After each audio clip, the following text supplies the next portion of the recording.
Welcome and thank you for tuning in. You're listening to the Beyond 50 radio program. I'm Daniel Davis.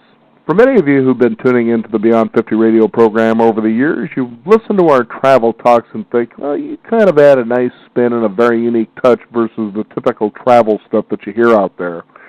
Today we're going to stay true to that very thing as we talk about a couple who in 2010 sold their home, dispersed most of their belongings, and set out to travel and live around the world for the rest of their lives. That's right, the rest of their lives.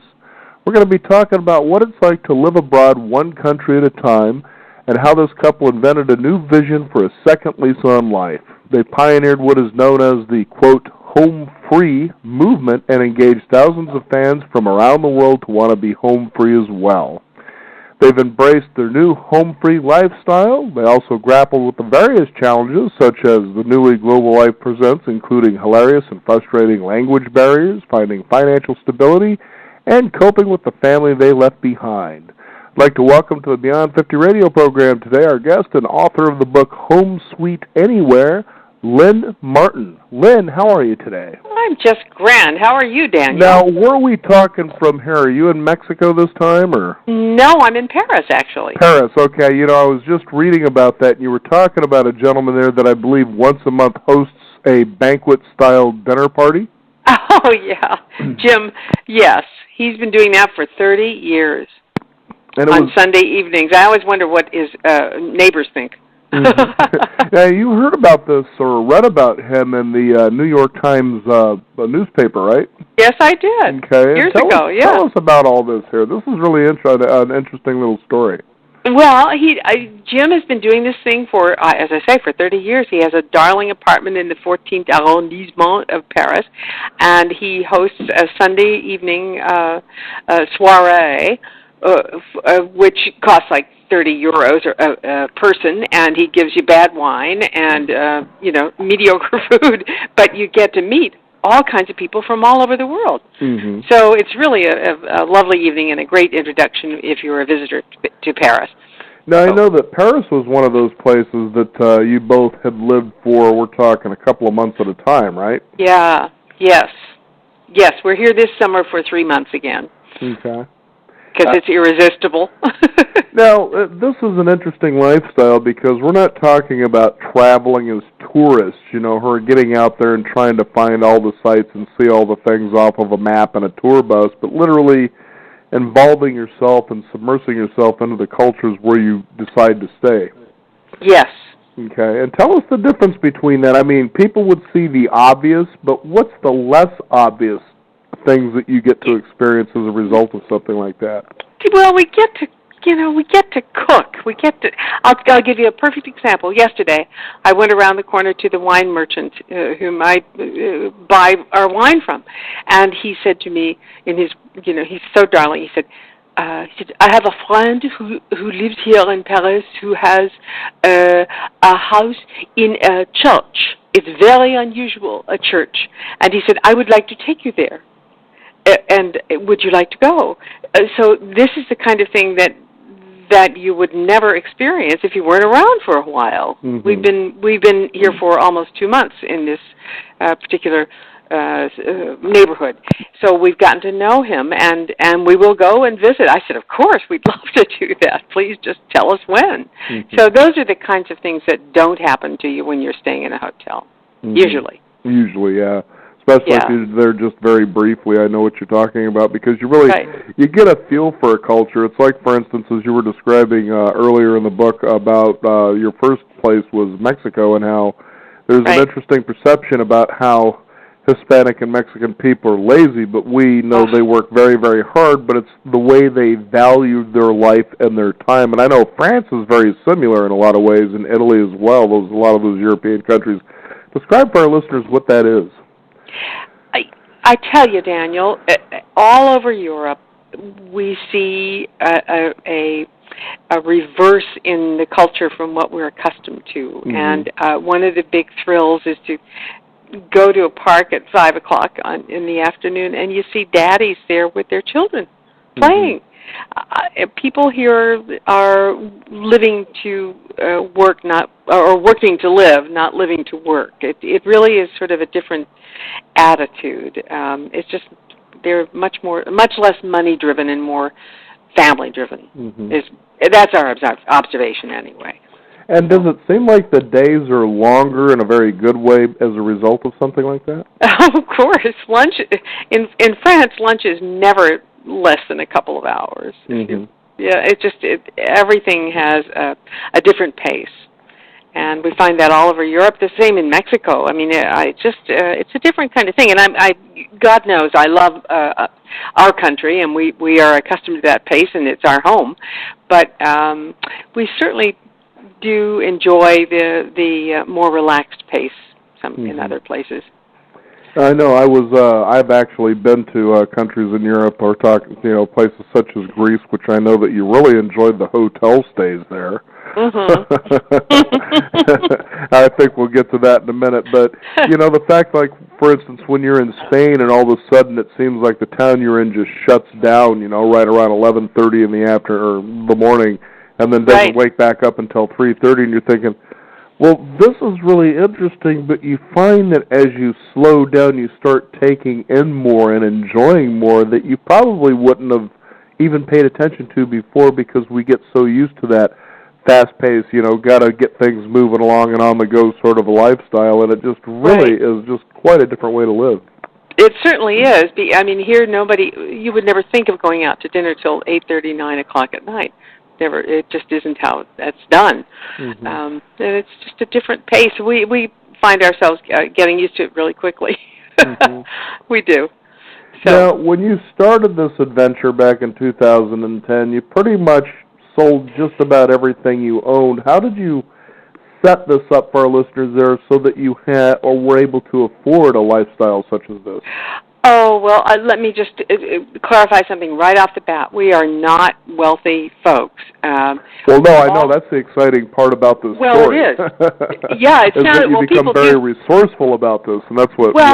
Yeah, people get the idea because we're traveling around the world, oh my gosh, these guys must be wealthy, but it's not true. We do have some money. It would be impossible not to be able to... it would be impossible to be able to do this without a little dough. But what we did, we just traded that portion of our holdings from a home into a travel budget. And it's really arithmetic. It's not higher mathematics. So regardless of what your strata is, it's possible to do this if you just budget yourself so that you're not overstepping. We haven't dipped into our portfolio at all. We just use what that throws off and our Social Security. So nothing's really changed. We just don't have a house to deal with. Mm-hmm. Now, is it difficult traveling in a day and an age of post 9/11 around the different countries that you go to, or did you find that after leaving the United States maybe it got a little easier? It really... Actually, are you talking about security things? Or, yeah, just being able to go from one place to the other. No, there's no difference. We haven't seen any difference. We've been traveling all our lives, and we really don't see much. The security is much tighter in the United States than other countries. We just kind of breeze through in most of the places. Now, how many countries have you been to so far? Oh, we've lived in 9 countries in the last 3 years. Mm-hmm. So, and next year we're planning to add a few more. Next year we're planning to go to Southeast Asia and probably Australia as well. Get ready for the heat and the crazy weather, just like Turkey. I take it, right? Yes. Well, share a couple of stories for our listeners out there to give us an idea of what this was like as you get out there and try to live as Americans amongst the natives. Oh gosh. Well, I can tell you, let's see, right off the bat, one of the most unusual experiences always is in the market, because every food market in every country is a different experience. For instance, here in France, when you go to the market, people are very meticulous about what they buy, and you learn to be very patient in this sort of French way, because a woman will stand there for quite a bit of time, or a man, looking at the peaches before she finally decides which one is going to go home with her. It's just really different. I mean, in the United States, we kind of, do our thing and get out of there. These people are very serious about their food, and so, and in this country, you generally you put your produce in a bag, and then you go over and you have to weigh it. And then the trick is, particularly if you don't speak the language, is to punch the right button so that it spits out a tag that goes on that plastic bag. And if you don't get to the checkout with the tag on the bag, there's a problem. So in every country, there's a different method of how you do that. So we have learned to go into a market and stand sort of in the corner for a long time and watch exactly what everybody else is doing. There you go. So, I mean, that's one of our tricks that we've learned. We do that with subways. We do it with trains, with everything. The trick is just to see how everybody's proceeding. And then you stand a better chance of not being a fool, Mm-hmm. So I know you were describing how difficult it was to get the subway passes. Oh my gosh! Well, we always have a language barrier, which is usually we usually can leap over that with kindness and a smile, and we learn the basic. We try to learn the basics of saying "excuse me" and "I'm so sorry, I don't speak your language," whatever country we're in. But sometimes it really gets wild.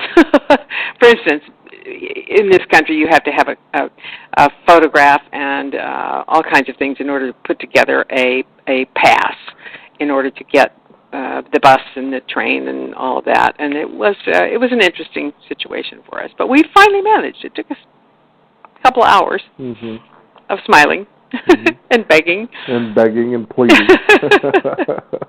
Now, of the places that you've been to so far, I take it that Paris has been probably one of your top places, but is there another place that really kind of stands out for you as well? Oh, gosh, there are so many wonderful places. Istanbul is spectacular. It's just wonderful, and the Turkish people are darling. I mean, they're hilarious and fun, and the history in that country is just everywhere at your fingertips. And, gosh, we love Portugal. The Portuguese people are so sweet and beautiful and kind and polite. Germany, Berlin is spectacular. Everybody in the world should go to Berlin. It's a wonderful place. So it's hard to say which places have our hearts, I know you were describing in your book just how emotional it was when the wall went down. Yes. The people we have met, in fact, two of the friends we made last year in Berlin are coming here next week to see us, and they're staying near us, so we can all have another couple of days together. And as we got to know people in Berlin, everybody recounted their stories about where they were at the moment that the wall came down, and we always thought that there was a moment and everybody said, "Okay, the wall's coming down." That's not what happened. People did not know exactly when that was going to be. And so hearing everybody's stories about where they were when they heard it actually happened was very dramatic to us. It was amazing. I think some of our listeners might not be familiar with why that was so significant. Kind of, if you can, enlighten them about what that was all about. Oh, well, gosh, East and West Berlin were divided for many, many years, and there were families who had not been allowed to see one another living across that wall. So it was an enormously dramatic moment. I mean, West Berlin was stuck in the middle of Germany, and those people were sort of captive, and that was what all the Checkpoint Charlie was about and all that business. So it was a very dramatic moment of people being reunited with each other and a country finding its feet again. Now, I know what was really fascinating to me is that you talked about living in Buenos Aires, and you said that Buenos Aires is just like Paris is, in South America, however. Now, why is that? Well, it looks like Paris. Okay. It really does. It's sort of disconcerting. When we first arrived there, we were a little confused because when you are in the older parts of Buenos Aires, the buildings look like Paris. The architecture, and then when you look around, you expect to see, because it's South America, one would think you'd see Hispanic-looking people, but that's not the case at all. Everyone looks kind of European, so it's a little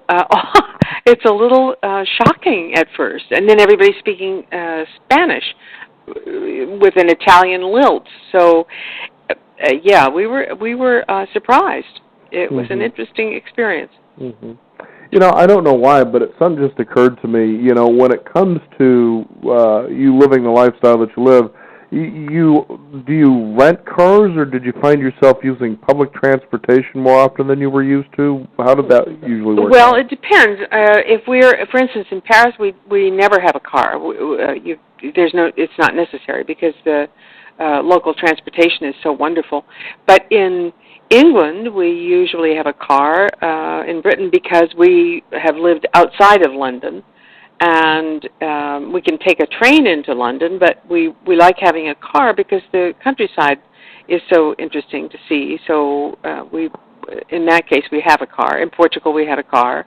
It just depends on where we are and what we're going to do. But most European capitals have terrific transportation systems, so you really don't need a car. Yeah, the reason I asked that is there was an individual I had on the program some time ago, and we were talking after the fact, and he says it was just really amazing to be here in America because I stood out there on the road forever waiting for a cab. And he says it just blew his mind because where he was from, which is England, Oxford, England, he says cabs are everywhere. I mean, sure. You never have to wait to go anywhere, and it's very inexpensive. So a lot of people really just don't drive. And I found that, really an interesting way, because, for instance, in Portland, Oregon, I decided to adjust my lifestyle to leave my car at home more.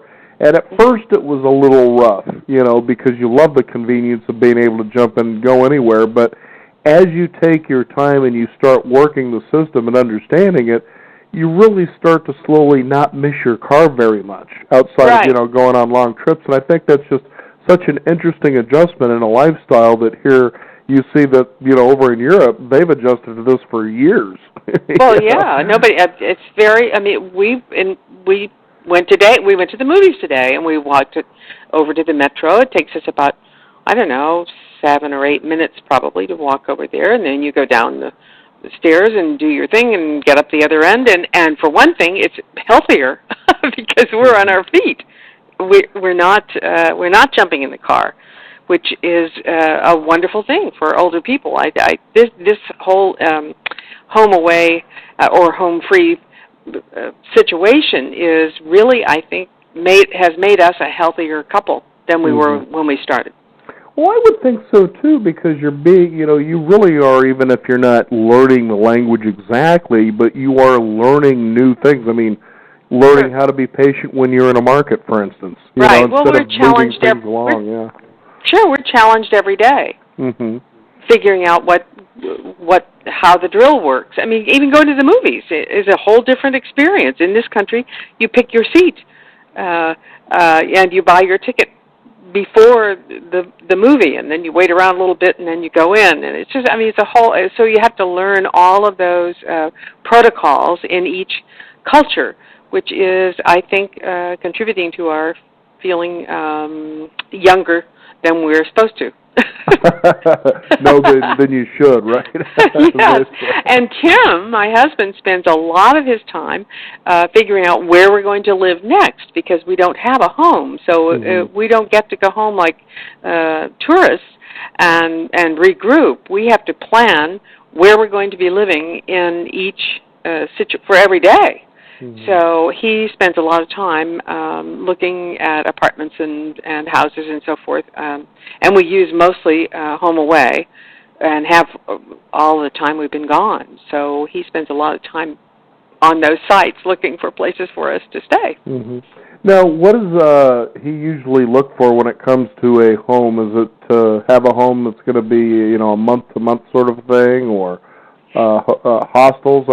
How is it that works? Oh no, we use, as I say, HomeAway exclusively, and they are all apartments or houses. And the beauty of it is that we have a kitchen and a living room, and so wherever we are, we feel as if we are at home, and we kind of create our own little kingdom in each country where we go, which is wonderful, because otherwise we wouldn't be able to survive, because we are able to cook for ourselves, for instance. And if we were eating in restaurants every day, we would be dead of the salt intake and the butter. We wouldn't have made it this far. So we try not to stay less than a month anywhere, because it gives us time to get to know the neighborhood. And we're not living where the tourists are, so it's a wonderful situation for us.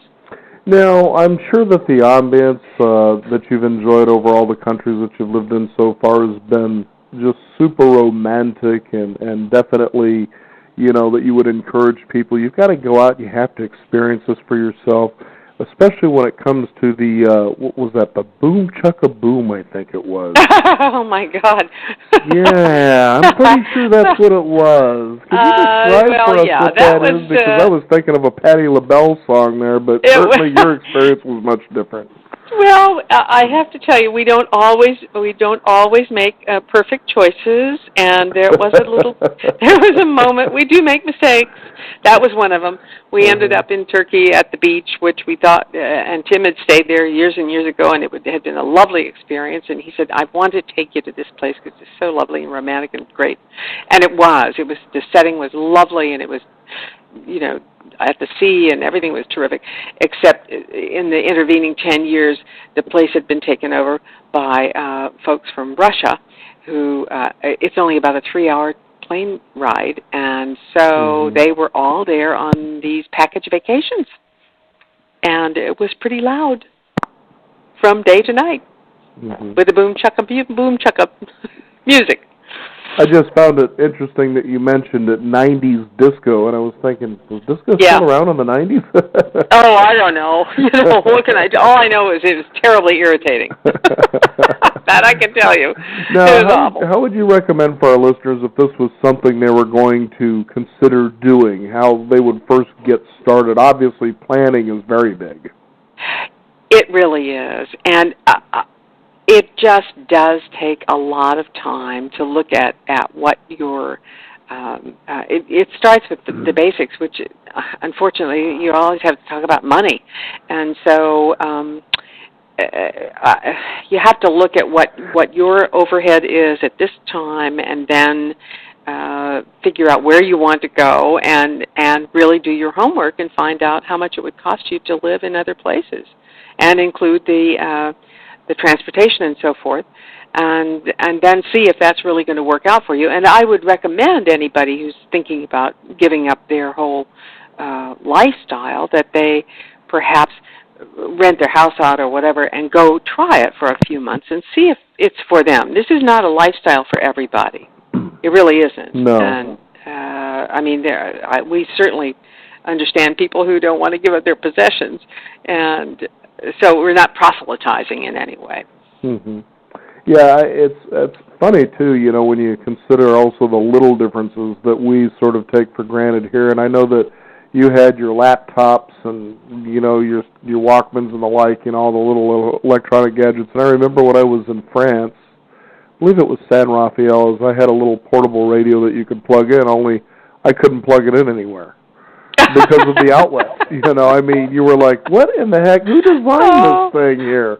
But you find these silly little things, and they just trip you up, and it's like you said, but it really helps you to feel vibrant and alive because it gets you on your toes thinking, now what do I do? It certainly does, and I will tell you something. I've written, what we were talking about is my book, Home Sweet Anywhere. I'm working now on, which is the story of what went on the first year that we were out in the world doing this, and now I've just started the second book, which is going to be about all the people we've met on the road who are doing this, which is just, they're just fascinating people. And we're going to incorporate what we've learned and what these other people have learned. Mm-hmm. So it's going to be sort of a better roadmap for anybody who's interested in extensive travel. Because we have learned about things like taking the right plugs, and for phones, we have a whole suitcase full of phones, because when we go to a different country, we have a Turkish phone, we have 2 English phones, we have French phones, we have Italian phones. We buy the little cheap guys, and go put a SIM card in, mm-hmm. because that's the least expensive way to communicate in the community where we live. Mm-hmm. But you have to go do that to figure it out. Mm-hmm. It's very different from the United States. You can buy a phone for $10 in Europe and be connected. Now, one final thing too, if a person decides to consider this, that maybe people don't think about, but I'm certain you did, because it sounds like your husband was very good about planning. Sometimes he was really a step ahead. At times where you just left just scratching your head like, how did you think of all that? But, I would think that health care would be something that would be really huge that sometimes we really don't think about when we travel. We just sort of take it for granted we're going to live through the whole thing and everything's going to be fine. But I've certainly done enough shows over the years with people who have done something that seems similar to this. Like there was a family that sold everything and they took a year off and took their family around the world. And there was a point where the worst nightmare had come true. I believe they were in Thailand, and their son ended up with a very severe cut on his arm, and they were thinking, now what do we do? And he says, it was really amazing. We went in, they immediately rushed him into the room where the doctor went to work on him. The lady sat there, she took a look at it, and she says, okay, that'll be $70. So in America, you would have bled to death before you got to anybody, but there they didn't seem to, they jumped on it. But it's just really different as well, and then being prepared for something like that. Well, I'll tell you something about the rest of the world's attitude as far as we know it. Mm-hmm. We met a woman last year who is is a physician here. I keep saying France because I'm in France right now. I'm sorry, I'm sort of stuck here, but in my mind. But she said in France, the French treat their people as an asset, not as a liability. So when you get sick, they take care of it, and then they ask about the money part of it later. That's not the important thing, and people do get health care here that's just excellent. Even outsiders, at very minimal charges. So it is very different from what we're accustomed to. It's a little more humane, I think. But all in all, it's been very exciting. Yes, absolutely. And you plan on doing this for how much longer? For the rest of your lives? Well, until the wheels fall off, I mean, we're not invincible. We happen to be blessed with really wonderful health and vigor right now, and so I'm 74 and Tim is 68, and there's nothing wrong with us, which is remarkable. So until something happens that causes us to stop doing this, I think we'll continue.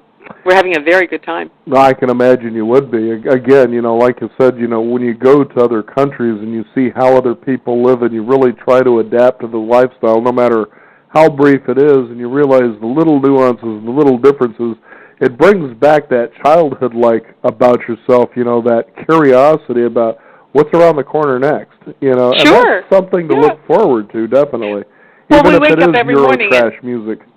We wake up in the morning and do not know exactly what the day is going to hold for us, which is a thrilling thing. So. Mm-hmm. Now, Lynne, is there a website people can find out more? Because I know there's a lot more that we can cover about this, but I kind of thought I'd let you save that for the website, because I know, for instance, packing is something that's also very important too, especially if you're on the move. But I figured they can find out more about that on your website.